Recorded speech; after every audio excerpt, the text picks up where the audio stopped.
What do you get if you combine brutal difficulty, cryptic lore, and bosses that make you question your life choices? You get one of the most iconic gaming series of all time.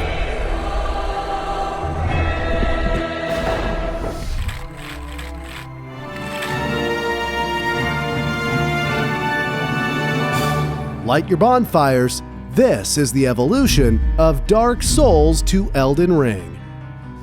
Once upon a time, in 1986 Tokyo, a company called From Software was born, not to create epic battles or magical worlds, but to develop business applications. However, in 1994, everything changed. They released King's Field, a dungeon-crawling adventure that pioneered 3D role-playing games, arriving even before iconic titles like Final Fantasy VII. It introduced the dark, brutal settings they are now famous for, almost as if the developers said, what if we turned PTSD into a gameplay feature? The game was originally planned for PCs, but ironically, the computers of the time couldn't handle its 3D graphics. When Sony launched the PlayStation, they jumped at the opportunity. Released exclusively in Japan, King's Field exceeded expectations, selling twice as much as they had hoped. This success gave them the confidence to leave their corporate roots behind and focus entirely on developing games. More King's Field games followed, expanding on its exploration, storytelling, and challenging gameplay. The idol must be returned. Under a dark and cloudy sky. Though still a niche developer, From Software was quietly paving the way for their future masterpieces. Their rise to greatness would begin with Demon's Souls.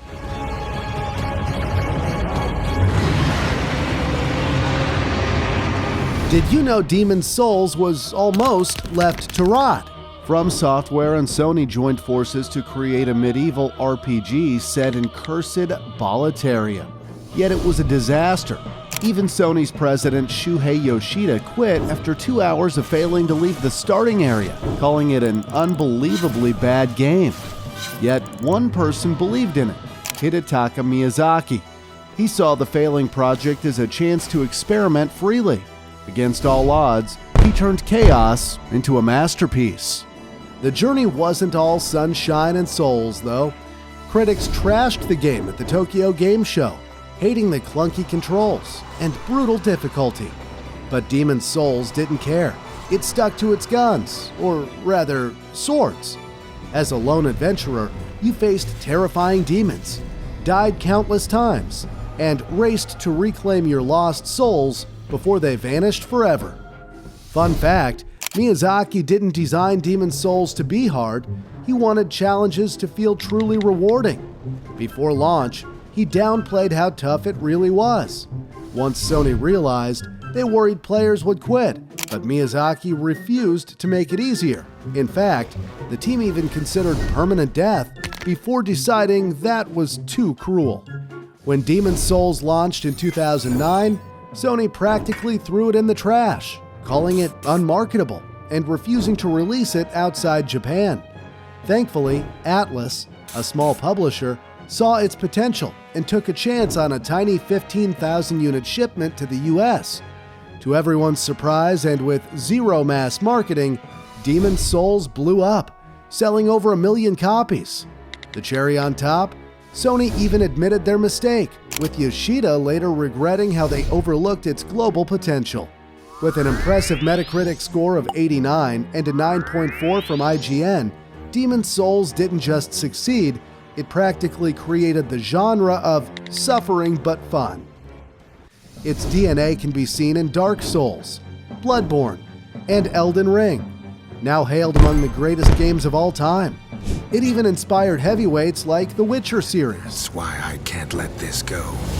Demon's Souls pulled off the impossible, rising from failure to iconic success, only to set the stage for even greater legends. Fun fact, the unique multiplayer in Demon's Souls, where players left vague hints, helped each other fight bosses or straight up ruin someone's day by invading, was inspired by Miyazaki's snowy hillside experience. During a storm, strangers worked together to push cars uphill without saying a word. That moment of silent cooperation became the foundation for the multiplayer chaos we now love in Dark Souls and Elden Ring.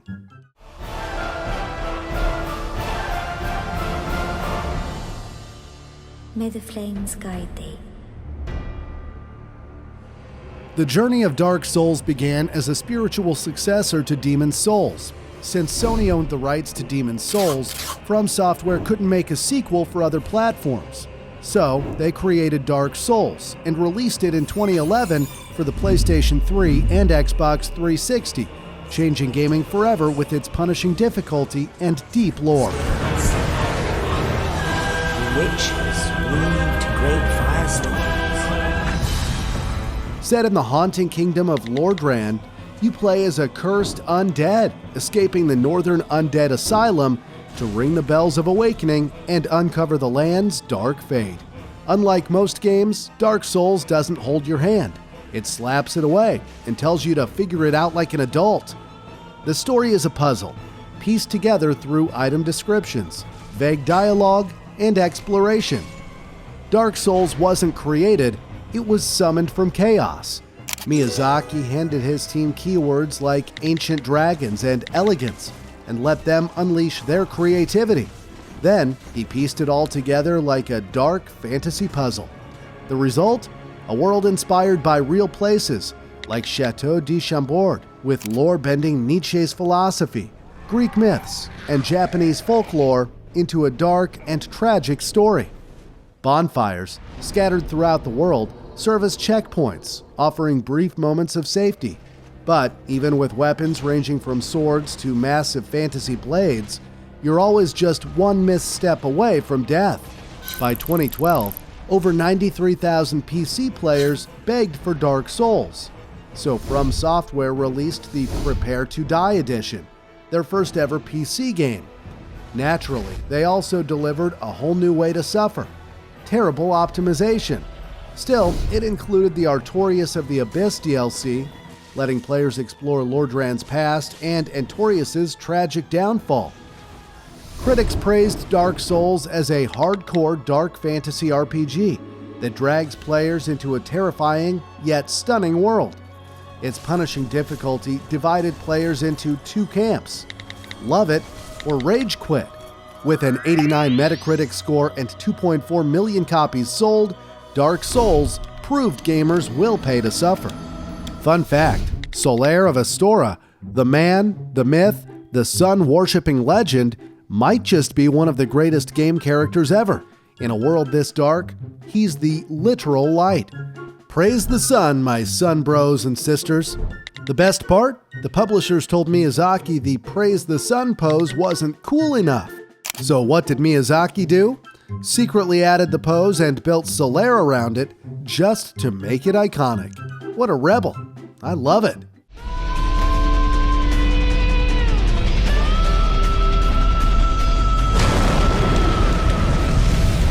In 2014, Dark Souls 2 lured players into the cursed land of Dragonlake, a kingdom lost to time and plagued by the undead. Its story was scattered across a broken world, waiting for players to piece it together, if they could survive long enough to care. With Miyazaki stepping back to a supervisory role, Yui Tanimura took over as director and made one thing clear: no easy mode. Challenge and difficulty are core elements of the game, he declared, as if that wasn't already painfully obvious.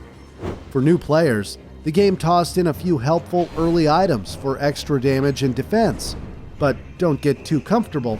A new mechanic called hollowing ensured every death chipped away at your max health. Dark Souls doesn't have a learning curve, it has a learning spike, straight into your soul. To make the misery prettier, the game introduced an upgraded graphics engine and smarter AI, creating a denser, more dynamic world. And even after the credits rolled, the torment didn't end, as New Game Plus raised the stakes, while the Lost Crowns DLC added even more challenges.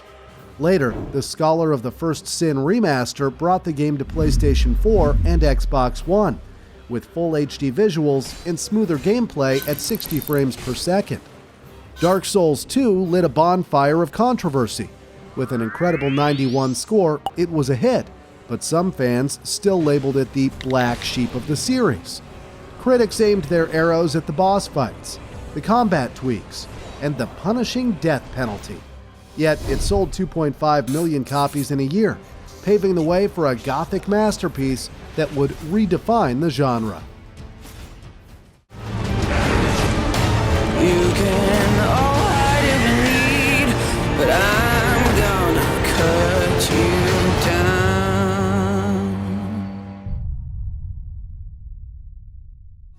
1 year later, Bloodborne emerged, a game that didn't carry the Dark Souls name, but shared its soul. Developed as Project Beast, this masterpiece takes players to Yharnam, a gothic, plague-ridden city inspired by Dracula and other Victorian-era horror novels. You play as a mysterious hunter, uncovering the secrets behind a plague turning humans into beasts. With 3 possible endings, and a DLC that dives deeper into the blood curse, there's plenty to unravel. Guess who returned to take the lead? Hidetaka Miyazaki, the man who probably dreams in boss fights. Teaming up with Sony, he harnessed the PlayStation 4's power to create this exclusive gem. But relax, it's not harder than Dark Souls. As Miyazaki's team put it, harder would be pretty much unplayable for anyone. Instead, the combat got faster and more aggressive. Shields? Tossed aside for guns, fitting the Victorian theme. Weapons? Wildly creative, with trick weapons that transform mid-fight. Scythes, cannons, and even a wheel. Forget bonfires, lanterns are your new nightlights. Souls? Nope, blood echoes. Multiplayer added ally summoning with a side of invasion paranoia. Chalice dungeons? Randomized mazes filled with unique challenges and loot. Oh, and the soundtrack? A horror symphony crafted over 2.5 years, featuring a full orchestra and choir.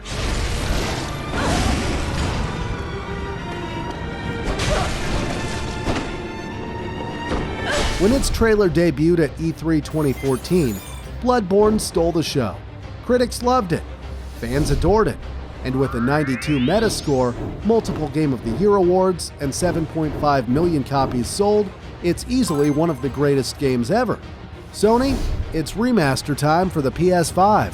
Do we need to send a hunter to convince you? Fun fact, Sony Denmark went full Bloodborne by teaming up with the company Give Blood on launch day. Donate blood and you could win Bloodborne. Poetic, right? Save lives by donating blood, then spill gallons of it in Yharnam.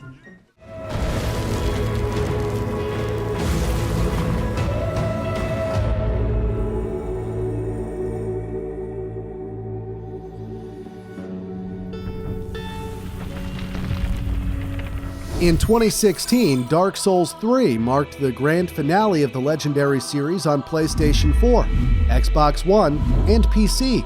Taking ideas from Dark Souls 2, it featured faster combat, smoother movement, and more options for character building. Archery improvements were actually inspired by Legolas from The Lord of the Rings. Too bad you can't bring down a giant elephant like he did. Players could choose from a wide variety of weapons, including swords, bows, and magic, turning combat into a deadly dance of panic rolls and hopeful swings. Because in Dark Souls, dodging isn't optional, it's a lifestyle. The story follows the Ashen One, tasked with defeating the Lords of Cinder to rekindle the first flame. The player decides the flame's fate: save it, let it die, or seize its power, leading to different endings. The expansions, Ashes of Andriel and the Ringed City, brought new bosses, haunting locations, and powerful gear for the bravest souls. Directed by Miyazaki, the master of turning pain into an art form, the game's level design became its own enemy, constantly testing the player. Its mysterious lore encouraged fans to interpret the world in their own way. As Miyazaki admitted, there was no official story. Dark Souls 3 inspired a hardcore fan base, diving into endless lore theories, mastering troll invasions, and pushing the limits with speedrunning by exploiting glitches and even attempting no-hit runs, while the rest of us stare at the "you died" screen. Critics gave glowing praise for its visuals, combat, and its status as a worthy finale to the series. IGN awarded it a 9.5, Metacritic gave it a score of 89, and it won awards like Ultimate Game of the Year. Fun fact, Dark Souls is more than a series, it's gaming history. The series gave rise to an entire Souls-like genre and inspired titles like Destiny, The Witcher 3, God of War, Keeping you safe. I do not need you to protect me. and even Stranger Things. What if this whole time I've been looking for Will? I've been chasing after something else. By 2024, it sold over 37 million copies, with Dark Souls 3 taking the throne as From Software's bestseller, until a new legend emerged. Guided by grace, once lost.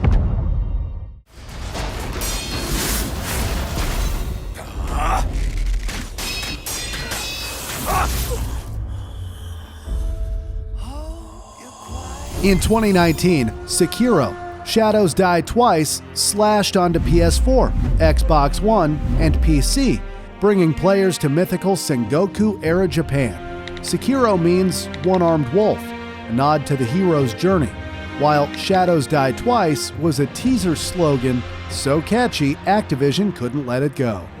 You play as Wolf, a shinobi tasked with saving his lord and deciding Ashina's fate. Along the way, you'll face bosses like Lady Butterfly, Ganishiro, and the Guardian Ape. Forget Dark Souls character creation, leveling, multiplayer, and dodge festival. Here, it's all about mastering the katana, break enemy posture, deliver a death blow, repeat. With the resurrection mechanic, you can revive on the spot, just to die again in stunning 4K. Stealth is your secret weapon, letting you sneak up for surprise kills, swing through levels with a grappling hook, and upgrade your prosthetic arm for extra abilities. Miyazaki wanted something fresh, a Japanese-themed game focused on shinobi and ninja, inspired by Buddhist mythology and Tenchu. The result? Intense, razor-sharp combat that makes the fighting unforgettable. I love Sekiro so much, I wrote a poem. Roses are red, violets are blue. Genshiro killed me, and he'll kill you too. Critics adored its precise swordplay and posture-breaking mechanics, though some players didn't survive the boss rage. It earned a legendary 90, won Game of the Year at the Game Awards 2019, and sold over 10 million copies. Not bad for a one-armed shinobi.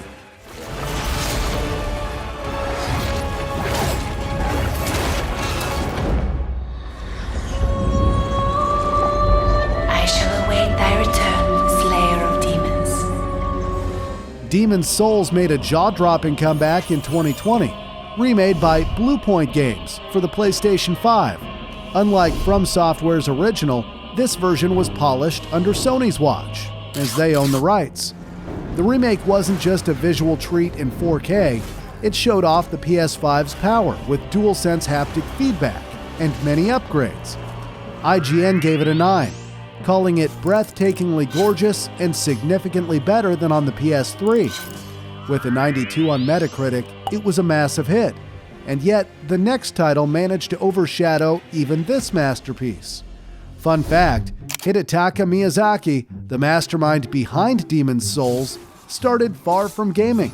After earning a social science degree and taking a job at Oracle to pay his sister's tuition, he played Ico and thought, I want to make games. He joined From Software as a rookie planner, turned Demon's Souls from a failure into a legend, and became company president in under 10 years. In Japan, that's as rare as beating Dark Souls blindfolded.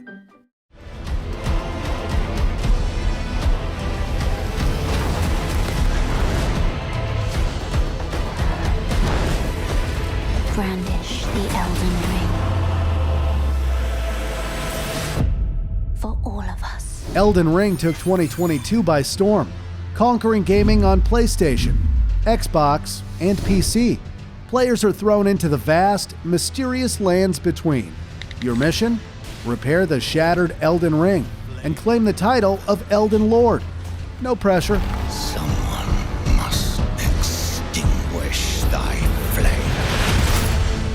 Choose a character class, customize your abilities, and explore a ridiculously massive open world full of hidden dungeons, catacombs, and caves. The boss fights? Next level.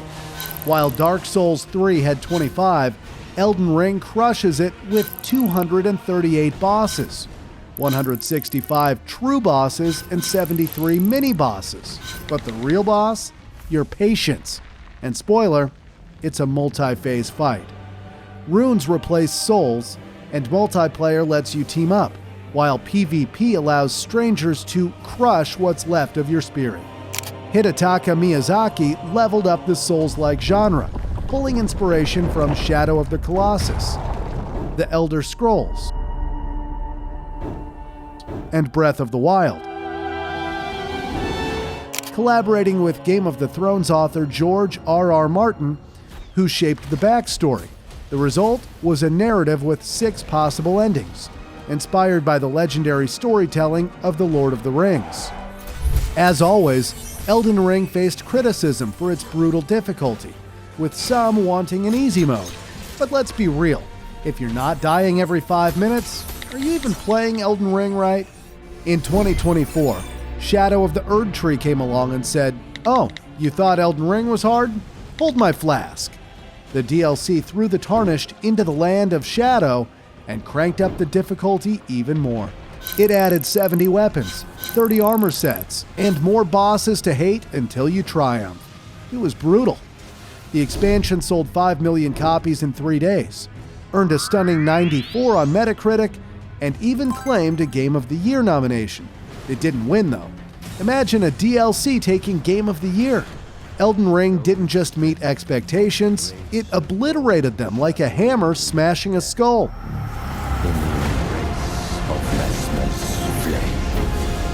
Come now, touch the withered arm and travel to the realm of shadow. Earning a near-perfect 96 on Metacritic. Widely hailed as one of the greatest games ever made. It won over 300 Game of the Year awards, including top honors from the DICE Awards, GameSpot, and the Game Awards. It also became From Software's biggest hit, selling over 28 million copies. Whether players were mesmerized by its hauntingly beautiful world or losing their sanity to its brutal difficulty, Elden Ring secured its place as an unforgettable masterpiece. Fun fact, Elden Ring crushed the souls of most players. But speedrunners? They treated it like a coffee break. Imagine telling someone, "Hold on, give me 5 minutes. I need to finish Elden Ring." World record? Under 4 minutes. Absolute madness.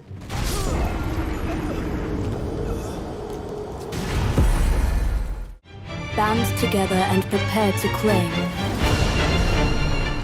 the life of the Night Lord. In 2025, Nightreign reimagined Elden Ring with a twist, a shrinking map, and 3 days to survive, solo or in teams. It felt like Fortnite meets Souls, faster movement, 8 classes, and revived by smacking mechanics. Directed by Ishizaki, it was daring, but not as beloved. Now fans await Miyazaki's return to raise the bar once again. From Kingsfield to Elden Ring, it's been a brutal, legendary ride. These games punish you, mock you, and somehow make you love them. I hate you, From Software, but also, thank you. Watch the evolution of Game of the Year or PlayStation Next. More is coming soon.